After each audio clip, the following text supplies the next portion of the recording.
Salam sejahtera bagi kita semua. Shalom, damai di hati.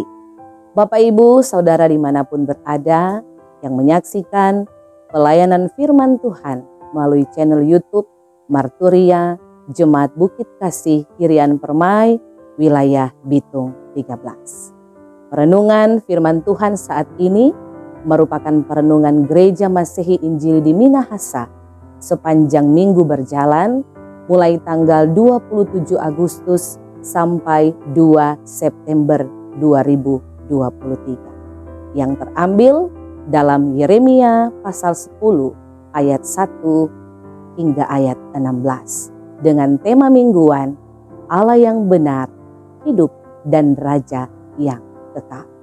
Namun sebelum itu, mari kita berdoa.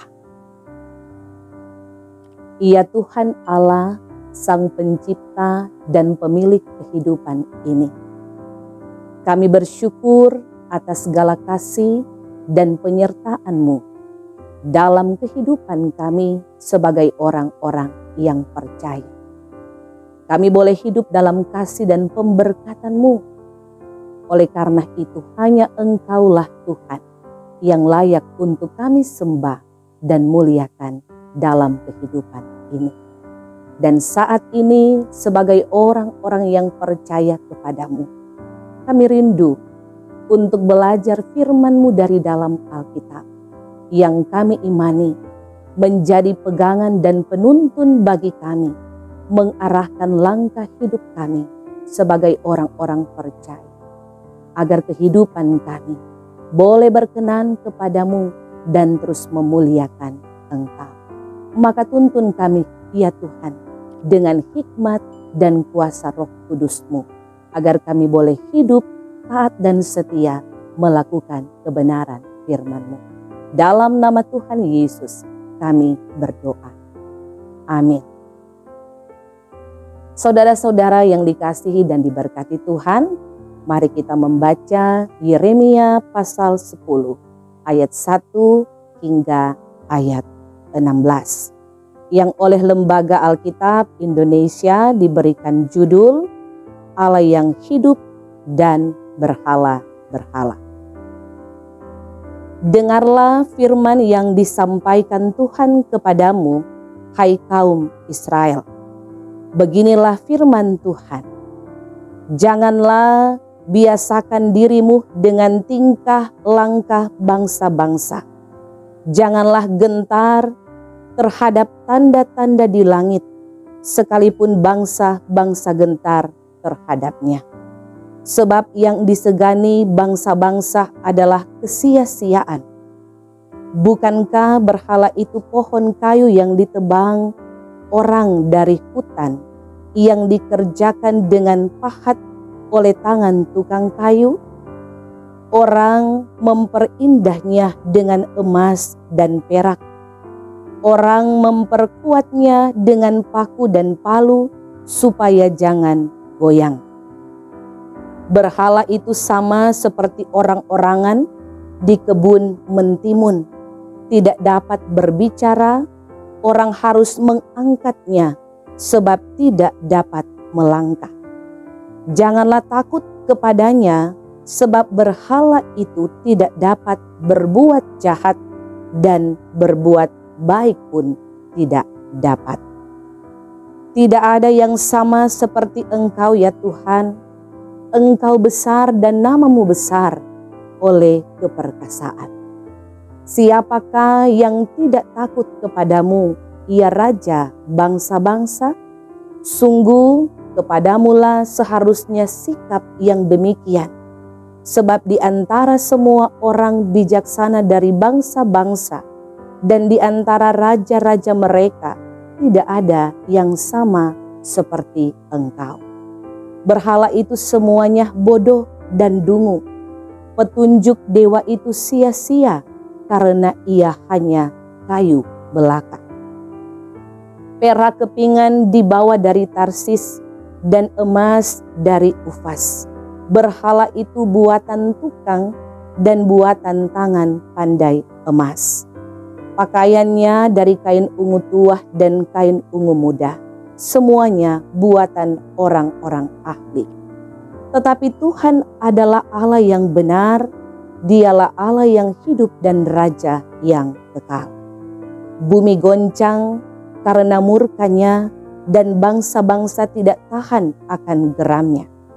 Beginilah harus kamu katakan kepada mereka, para Allah yang tidak menjadikan langit dan bumi akan lenyap dari bumi dan dari kolong langit ini.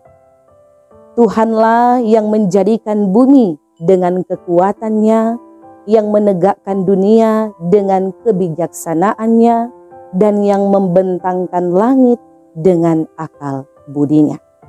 Apabila ia memperdengarkan suaranya, menderulah bunyi air di langit. Ia menaikkan kabut awan dari ujung bumi.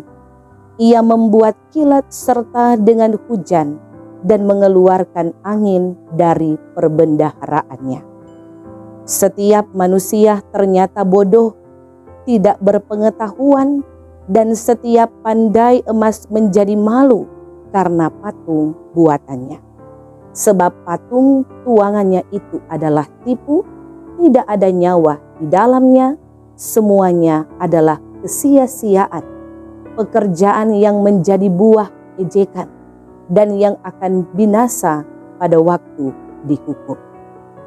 Tidaklah begitu dia yang menjadi bagian Yakub, sebab dialah yang membentuk segala-galanya, dan Israel adalah suku miliknya, namanya ialah Tuhan semesta Allah.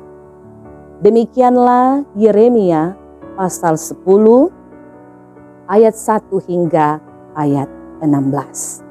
Saudara-saudara yang diberkati dan dikasihi oleh Tuhan kita Yesus Kristus, kita hidup dalam dunia yang memiliki begitu banyak aliran agama atau kepercayaan. Setiap kepercayaan memiliki Allah atau dewa yang dijunjung dan disembah. Manusia selalu menyadari bahwa di luar dirinya ada satu pribadi yang berkuasa, pemilik dan pencipta semesta.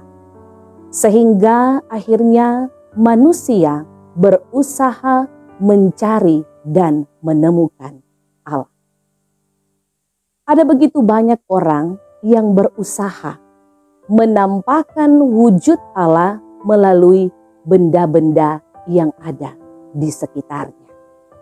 Apakah itu batu, kayu, pohon, patung pahatan, bahkan benda-benda di angkasa disembah sebagai Tuhan seperti bintang, bulan, dan matahari.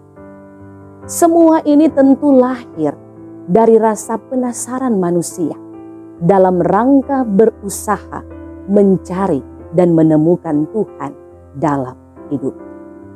Sehingga yang terjadi ialah mencari Tuhan yang hidup di antara benda-benda mati. Saudara-saudara, sebagai orang Kristen, kita percaya kepada Tuhan Allah yang benar, Allah yang hidup, Allah yang kita kenal sebagai Bapa Pencipta dan Pemelihara. Allah dengan kasih yang besar menjelma menjadi manusia di dalam Yesus Kristus yang telah menebus, mendamaikan, dan menyelamatkan serta menuntun kita melalui Roh-Nya yang kudus. Allah yang kita sembah dan kita kenal melalui kesaksian perjanjian lama dan perjanjian baru ini adalah Allah yang benar. Karena itu sungguh berdosa dan tercela ketika ada Allah yang benar, namun manusia lebih memilih menyembah Allah yang salah atau Allah yang mati melalui benda mati yang tidak bisa berbicara. dan tidak bisa berbuat apa-apa. Saudara-saudara, persoalan inilah yang menjadi sebab kejatuhan umat Israel. Bangsa Israel adalah umat kepunyaan Tuhan, biji mata Tuhan, kesayangan Tuhan. Namun akhirnya mereka dijatuhi hukuman oleh Tuhan oleh karena menyembah dewa-dewi atau ilah-ilah lain.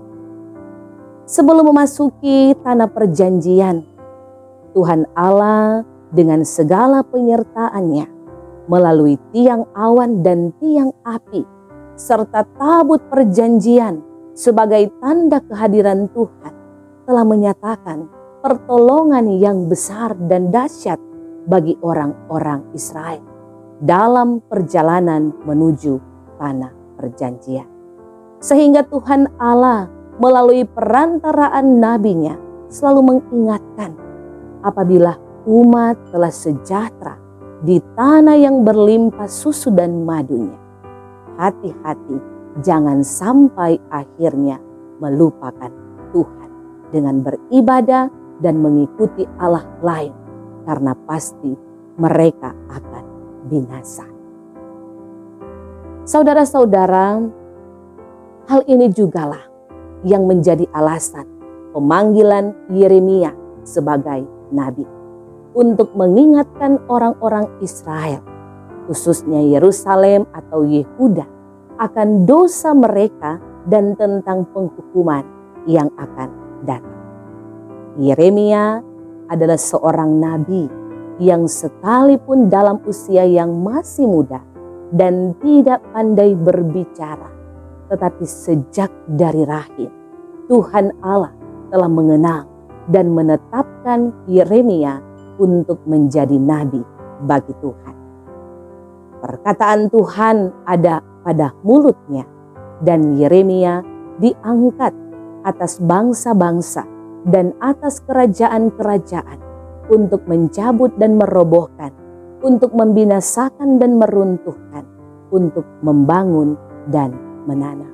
Seperti dalam Yeremia pasal 1 ayat 9 dan 10. Saudara-saudara yang diberkati Tuhan, khususnya Yeremia pasal 10 ayat 1 hingga ayat 16 ini berbicara tentang firman Tuhan yang disampaikan kepada Yeremia bagi Israel.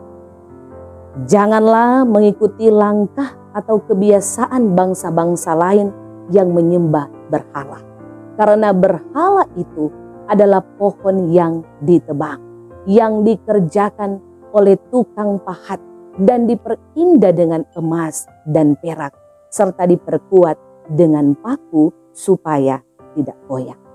Berhala adalah benda mati yang tidak bisa melangkah, tidak bisa berbuat jahat, apalagi berbuat baik. Sekalipun disegani bangsa-bangsa, namun tetap adalah kesia-siaan. Berhala itu semuanya bodoh dan dungu. Petunjuk dewa itu sia-sia karena ia hanya kayu belah. Tetapi Tuhan Allah adalah Allah yang benar. Dialah Allah yang hidup dan Raja yang kekal. Bumi goncang karena murkanya, dan bangsa-bangsa tidak tahan akan geramnya. Bukan para Allah atau berhala yang menciptakan langit dan bumi, tetapi Tuhanlah yang menjadikan bumi dengan kekuatannya, yang menegakkan dunia dengan kebijaksanaannya, dan yang membentangkan langit dengan akal budi. Kabut, hujan, kilat, angin, semua terjadi dalam kuasa-Nya.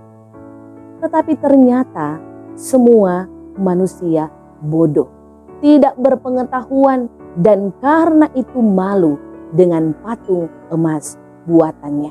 Sebab patung tuangan itu adalah tipu, karena tidak bernyawa, semuanya adalah kesia-siaan. Saudara-saudaraku yang dikasihi dan diberkati Tuhan, Oleh karena itu, agar kita tidak disebut sebagai orang yang bodoh, marilah kita datang kepada Allah yang benar, kepada Allah yang hidup dan Raja yang kekal. Dosa penyembahan berhala bukan hanya terjadi di masa lampau bangsa Israel, tetapi sampai di masa kini. Ada begitu banyak berhala-berhala modern yang disanjung dan dielu-elukan, yang dicari dan disembah oleh manusia di masa kini. Di samping praktek-praktek penyembahan patung berhala yang masih ada. Nah, segala sesuatu yang kita beri perhatian lebih daripada perhatian kita kepada Tuhan dapat menjadi suatu berhala. Contohnya uang, barang-barang mewah, teknologi, gadget, jabatan, orang tertentu yang diidolakan, dan lain sebagainya.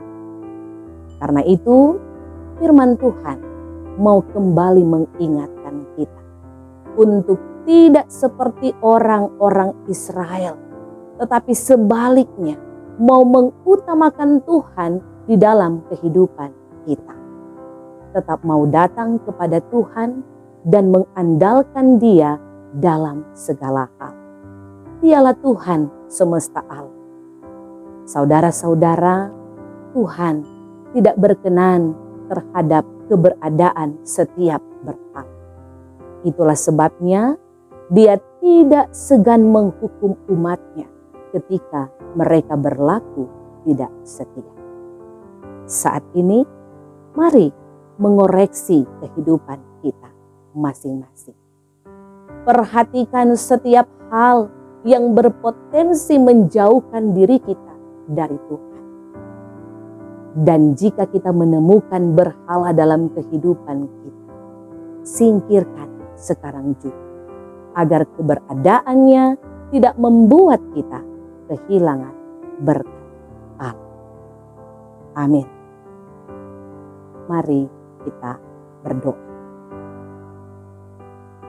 Terima kasih ya Tuhan Allah, ketika Engkau berkenan bagi kami untuk membaca dan mendengarkan kebenaran firman-Mu, yang tentu terus menuntun kehidupan kami sebagai orang-orang percaya untuk tetap hidup mengandalkan Tuhan, hidup taat dan setia kepada Tuhan, memprioritaskan Tuhan dalam kehidupan ini.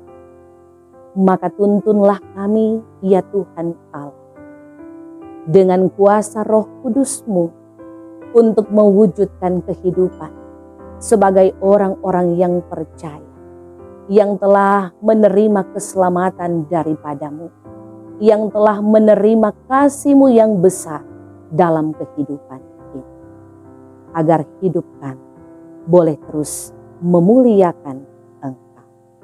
Dalam nama Tuhan Yesus Kristus kami berdoa. Amin.